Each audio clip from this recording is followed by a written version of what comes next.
अब प्रश्न ये है कि चंद्रयान 2 की तुलना में चंद्रयान 3 को बेहतर क्यों बताया जा रहा है, ये भी आप सोच रहे होंगे। आखिर वो चंद्रयान 2 से कैसे बेहतर है हमारा ये चंद्रयान 3 जो गया है। अब देखिए यहां पर हम आपको बताएं, हम आपको इन दोनों के बीच का फर्क बताते हैं। चंद्रयान 3 में तेज रफ्तार में भी लैंड करने की क्षमता है, जो घूमकर अपने चारों पैरों पर उतरने में सक्षम है। चंद्रयान 2 ने नाकाम होकर भी चंद्रयान 3 के लिए ऐसी जगह की तस्वीर भेज दी है जहां वो सुरक्षित उतर सकता है। चंद्रयान 3 में खतरे से बचाने वाले 2 कैमरास हमने यहां पर लगा लिए हैं, वो भी आपको दिखाएंगे। और इन कैमरास में लेजर डेवलपर वेलोसिटी बीटर भी है, जो लैंडिंग के लिए सही सतह बताएगा। क्यों? क्योंकि चांद पे बड़े बड़े गड्ढे हैं और इसलिए ये बहुत ही ज्यादा हमें फायदेमंद होगा और हमारे चंद्रयान 3 के लिए फायदा करेगा। टीटीसी एंटेना और लेजर अल्टीमीटर सॉफ्ट लैंडिंग को सफल बना सकते हैं, ये बहुत अच्छी बात है, जो कि ये चंद्रयान 2 में हमारा ये मीटर नहीं लगा हुआ था। तो आप सोचिए कि किस तरह से अब हम एक बहुत अच्छे प्लान के साथ जा रहे हैं। कपूर सर, ये जो दोनों बातें हमने यहां पर बताई कि चंद्रयान 2 से जो हमने सीखा, जो गलतियां हुई, वो गलतियों को हमने काबू पाकर उनको पूरा कर लिया है। ये क्या एक बहुत बड़ा कारण है हमारी सफलता की उम्मीद का? कपूर सर, बिल्कुल सही बात है, क्योंकि जब आदमी एक बार गिरता है तो तब चारों तरफ देखता है कि वजह क्या थी कि मैं किस लिए गिर गया, और वो सारी बातों को और संभावनाओं को भी देखता है। कई बार सोच सकता है कि मैं डॉक्टर के पास जाऊं, मुझे क्या हुआ था। यहाँ पर भी वही बात हुई है। देखिए कि आखिरी 2.1 किलोमीटर में जो है वो संपर्क खत्म हो गया, और जो भी एक्सप्लेनेशन इसमें दिया है वो काफी सोच समझ कर विचार कर जो है दिया है कि किस प्रकार से जो है वो सही रिस्पांस नहीं बना और जो है आखिर में वो गिर गया।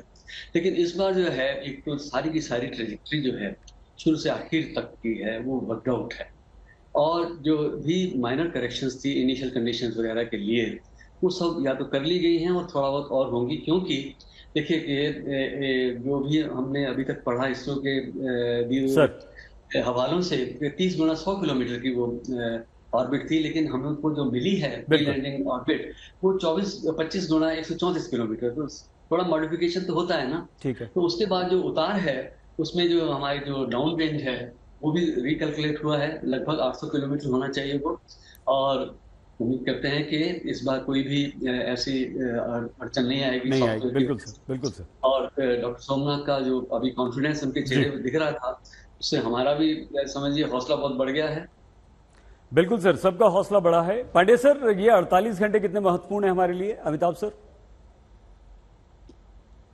हाँ, काफी महत्वपूर्ण है, क्योंकि हमेशा जो आखिरी में जो ना कि there lot of slip between cup and lip, तो ये मौका अब आ गया है। इसमें आपको हम एक खास बात जो पिछले बताया, एटीट्यूड की मैंने बात की थी।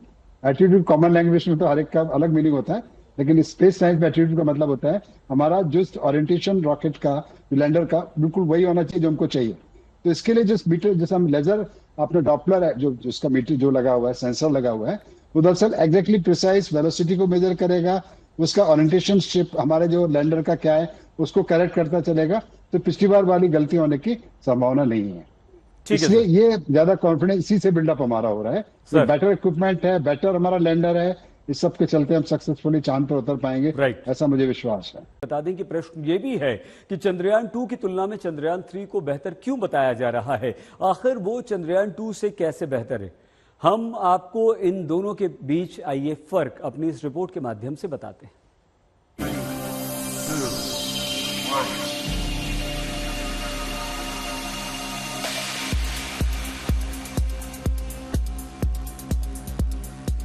अधिक रफ्तार से लैंडिंग, पहले से ज्यादा ईंधन, डिजाइन में बदलाव, चारों ओर सोलर पैनल, पहले से ज्यादा लेजर कैमरे। ये वो बदलाव हैं जो चंद्रयान 2 की विफलता से सीखते हुए चंद्रयान 3 में किए गए। इसरो के वैज्ञानिकों को उम्मीद है कि इन बदलावों के बाद चांद पर सॉफ्ट लैंडिंग का भारत का सपना साकार होगा। आपको एक एक कर तस्वीरों के साथ बताते हैं कि चंद्रयान 2 के मुकाबले चंद्रयान 3 में क्या बदलाव किए गए हैं। चंद्रयान 3 में हैजार्ड अवॉइडेंस कैमरे लगे हैं, जो चांद की सतह के करीब जाते ही उसे अलर्ट करेंगे कि जमीन सही है या नहीं। कहीं उसके उतरने की जगह पर कोई बड़ी चट्टान तो नहीं। ये कैमरे चंद्रयान 2 में भी लगे थे, लेकिन उसमें जहां एक कैमरा लगा था वहीं चंद्रयान 3 में दो कैमरे लगे हैं। इसके अलावा चंद्रयान 3 में लेजर डॉपलर वेलोसिटी मीटर भी लगा है। इसे बनाया तो चंद्रयान 2 के लिए गया था, लेकिन उसमें लगाया नहीं गया। अब चंद्रयान 3 उससे लैस है। इसका फायदा यह है कि यह बताएगा कि लैंडर चांद से कितनी दूर है, कितनी स्पीड से वो चांद की तरफ बढ़ रहा है। अब आगे का जो सफर है, आखिरी 100 किलोमीटर का कुछ दायरा है जो वो हमारा विक्रम लैंडर तय करेगा। और अब ये 5 से 6 दिन का जो समय है, इसमें अपनी स्पीड को कम करना, अपने आप को सीधा करना, क्योंकि अभी तक ये ट्रैवल कर रहा था स्पेस पे। चंद्रयान 3 में TTC एंटेना है जो चंद्रयान 2 में नहीं थे। इससे डेटा मिलता है, लैंडिंग के दौरान ये सारी जानकारी देता है। इसके नीचे एक लेजर ऑल्टीमीटर भी है जो चंद्रयान 2 में नहीं था। यही नहीं, चंद्रयान 2 में जहां एक सोलर पैनल था, वहीं चंद्रयान 3 में चारों ओर सोलर पैनल लगाए गए हैं। इससे यह फायदा होगा कि लैंडर चाहे जिस दिशा में लैंड करे, कम से कम एक दिशा से आती सूरज की रोशनी उसे ऊर्जा देती रहेगी। चंद्रयान 2 में हम नहीं कर पाए थे, पर चंद्रयान 3 में हम कर पाएंगे। और जिस तरीके की इंफॉर्मेशन भारत कलेक्ट करने वाला है चंद्रयान 3 के माध्यम से, उस तरीके की इंफॉर्मेशन बाकी किसी देश के पास नहीं है। ना कि केवल खनिज, किस तरीके की गैसें, किस तरीके का सेस्मिक एक्टिविटी चंद्रमा की उन सतह पे होती है, किस तरीके के क्वेक्स आते हैं, आंधी चलती है, तूफान चलती है, और उस पर अर्थ पे क्या प्रभाव पड़ता है, उन सभी बातों की पुष्टि करेगा। साथ ही में क्या मून इंसानी जीवन को बसाने के लिए, कॉलोनीज को बसाने के लिए हैबिटेबल बनता है या नहीं, उस बात की पुष्टि करेगा। अब आपको चंद्रयान 3 से जुड़ी ऐसी बात बताते हैं जिससे आपकी उम्मीदें भी बढ़ जाएंगी। चंद्रयान 2 भले ही सॉफ्ट लैंडिंग में नाकाम रहा हो, लेकिन उसने चंद्रयान 3 की कामयाब लैंडिंग का काम आसान कर दिया है। चंद्रयान 2 ने क्रैश होने से पहले चांद के दक्षिणी ध्रुव पर लैंडिंग की जगह एक लंबी चौड़ी तस्वीर ली थी। उसकी मदद से ही लैंडिंग साइट तय कर ली गई है। इस बार यह पक्का हो गया है कि लैंडिंग ऐसी जगह पर होगी जहां कोई बड़ी चट्टान या खाई नहीं है। ये काम किया है चंद्रयान 2 ने, जिसने चंद्रयान 3 के लिए रेकी और स्काउटिंग का काम कर लिया है।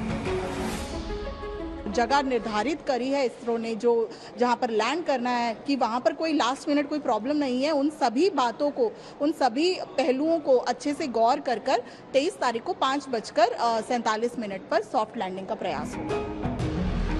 चंद्रयान 2 की सॉफ्ट लैंडिंग में नाकामी से भारत को बहुत ज्यादा मायूसी हुई थी। इसका कारण यह है कि इसमें जो उपकरण भेजे गए थे वो दुनिया के सबसे बेहतरीन उपकरणों में से एक थे। हालांकि चंद्रयान 3 में एक ही उपकरण है, शेप। यह सिर्फ भारत ही नहीं, पूरी दुनिया को बताएगा कि चांद पर जीवन बसाने की संभावना किस हद तक है। यही वजह है कि सिर्फ भारत ही नहीं, चंद्रयान 3 पर पूरी दुनिया की नजरें टिकी हैं। आज तक ब्यूरो। रमेश चंद्र कपूर जी, अमिताभ पांडे जी, दोनों हमारे साथ हैं, लगातार जुड़े हुए हैं।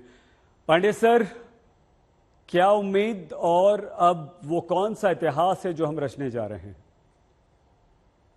देखिए, उम्मीद इतिहास को वही लिखते हैं जो बेहतर काम करते हैं और लगे रहते हैं हारने के बावजूद भी। जी। तो हमने इसमें जो हम पिछली बार बात कर रहे थे, एटीट्यूड की बात कर रहे थे, तो जो हमारा, जिसकी आप बार बार चर्चा कर रहे हैं, लेजर जो डॉपलर वेलोसिटी मीटर, इसका काम जो मुख्य ये है कि इसका ओरिएंटेशन सही रखना। और ओरिएंटेशन अगर गड़बड़ हो रहा है, तो पिछली बार हमारा जो था, एक सेकंड के अंदर 10 डिग्री का हम करेक्शन कर सकते थे। मान लीजिए ओरिएंटेशन है और ऐसा हो गया जी। अब इसके बाद हमारी कैपेबिलिटी 1 सेकंड में 20 डिग्री का करेक्शन कर सकते हैं। तो ज्यादा फास्ट करेक्शन अचीव कर सकेंगे। तो उतरते टाइम अगर हमारे स्पेसशिप का लैंडिंग सीधा नहीं हो रहा है, वो टेढ़ा हो गया है, तो ज्यादा बेहतर तरीके से और ज्यादा फास्ट उसके एटीट्यूड को या उतरने के एंगल को हम ठीक कर पाएंगे। इसलिए हमारा कॉन्फिडेंस बढ़ता जा रहा है। बड़ी बात है सर। कपूर सर, आप कितना कॉन्फिडेंट हैं, और कोई ऐसा पॉइंट है सर जहां आपको कुछ भी शक है, जरा सा भी?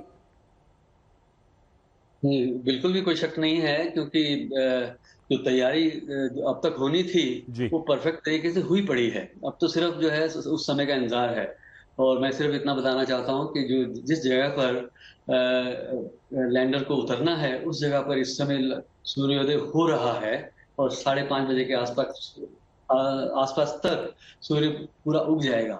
इस लैटिट्यूड पर आप देखिए कि करीब 3 घंटे लगते हैं सूर्य को पूरी तरह से उगने में। जी। हमारे यहाँ तो 2 मिनट में जो है वो पूरा सूर्य जो है होराइजन से ऊपर आ जाता है, वहाँ 3 घंटे है। जी। लेकिन 23 तारीख को लैंडिंग के समय जो है सूर्य आसमान में करीब 8.5-9 डिग्री के ऊंचाई पर होगा, तो इतनी लॉन्ग शेडोज तो उस समय नहीं होनी चाहिए। अगर कुछ आसपास में बोल्डर्स या कुछ भी है तो उम्मीद करते हैं कि उतरते ही जो है, एक तो 3 या 4 घंटे का समय वो कूलिंग टाइम है। कूलिंग टाइम इस सेंस में है कि just stay as it is. उसके बाद जो है पल्लू खुलेंगे और जो हमारा जो प्रज्ञान रोवर है वो बाहर आएगा और उसका जो सोलर पैनल है उसके जरिए जो एनर्जी मिलेगी ये भी काम करेगा और लैंडर भी काम करेगा। और लैंडर का जो संपर्क जो है इस समय उसके साथ हो गया है ऑर्बिटर 2 के साथ, जो चंद्रयान 2 का ऑर्बिटर था। और ऑर्बिटर 2 जो है पृथ्वी से यानी कि इसरो के साथ संपर्क में है। एक चीज मैं और कहना चाहता हूँ आखिर में, मुझे इजाजत दीजिए, क्योंकि इस समय आप मुझे देख रहे हैं और मैं आपको देख रहा हूँ जी। इसके पीछे जो है इसरो है। जी सर, ये बहुत इंपॉर्टेंट है और यही प्रश्न हमारे मन में भी था। हम अमिताभ सर से यही पूछना चाहते थे कि ये चंद्रयान 3 की सक्सेस के बाद हमें क्या फायदा होगा। ये लाख टके का सवाल है। देखिए ऐसा है कि कपूर सर ने दे दिया सवाल। जी हाँ, कोई भी देखो, मैं एक एग्जांपल लेता हूँ जो बहुत मशहूर एग्जांपल है। माइकल फैराडे ने जब चुंबक से बिजली बनाने का सफल प्रयोग किया तो वहां की महारानी साहिबा ने या उनके मंत्री जी ने पूछा था इससे फायदा क्या है। तो कहते हैं कि अपना माइकल फैराडे ने जवाब दिया कि नए पैदा हुए बच्चे का क्या इस्तेमाल है, क्या फायदा उससे। तो कोई भी हम नई जानकारी जो हमको मिलेगी वो आगे लाख नहीं अरबों टके की बात होगी। तो वैज्ञानिकों की कोशिश होती है नई बात की खोज करना, नई जानकारी हासिल करना, पुरानी गलत धारणाओं को हटाना, बदलना। तो यही अपने आप में सबसे बड़ा हमारा इनाम है कि हमको जो भी एक नई जानकारी मिलेगी वो हमारे लिए, सारी दुनिया के लिए काम की होगी। दुनिया भर से हमने जानकारियां इकट्ठी करके, विज्ञान को इकट्ठा करके, आदान प्रदान करके हम इस मुकाम तक पहुंचे हैं। तो हमें जो सफलता मिलेगी उससे दुनिया को एक नई जानकारी मिलेगी, हमको भी नई जानकारी मिलेगी। और जब हम नई चीजें हासिल करेंगे तो दुनिया में हमारा मान सम्मान भी बढ़ेगा और हमारी आर्थिक उन्नति भी होगी। बड़ी बात है सर, ये बिल्कुल सच्चाई है।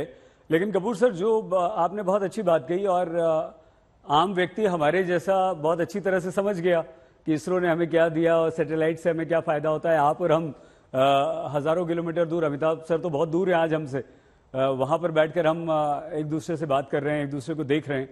तो अब चंद्रयान 3 के बाद ऐसा क्या क्या और होने वाला है कपूर सर? देखिए, आदित्य L1 जो है तैयार है उसका रॉकेट उड़ान भरने के लिए। और जो तारीख मुझे अब तक जो है मेरे सामने है वो 26 अगस्त है। तो 23 अगस्त के बाद 3 ही दिन और हैं। तो उस दिन एक और भी घटना होने जा रही है। जो स्लिम है जाक्सा का, यानी जापान की स्पेस एजेंसी का, वो भी चंद्रमा की तरफ उड़ान भरेगा। वो smart lander for investigating moon, ये स्लिम उसका नाम है। और हमसे मिलती जुलती ही जो है अध्ययन होने हैं। तो कम से कम वहाँ अब हम अपने रिजल्ट्स को जो लैंडर के जरिए मिलेंगे उनकी हम तुलना कर सकेंगे। मैं उम्मीद करता था कि लूना 25 लैंड करेगा और सफलतापूर्वक, और उसके इक्विपमेंट से जो रिजल्ट निकलेंगे उनके साथ हम कंपेयर कर पाते। लेकिन अब जो है जाक्सा के इस स्लिम स्पेसक्राफ्ट की तरफ जो है अब नजरें हैं। तो आगे तो ये है ही। चंद्रयान 4 और चंद्रयान 5 की बातें हुई हैं। चंद्रयान 4 जो है वो जापान की जाक्सा के साथ ही इसरो का जॉइंट प्रोग्राम है। इसके बाद चंद्रयान 5 की भी बातें मुझे सुनने में मिली हैं। और वीनस मिशन है, मार्स ऑर्बिटर मिशन 2 भी है। तो आगे तो बहुत एक किस्म से पूरा आसमान खुला है हमारे सामने, जिधर भी उड़ान भरें।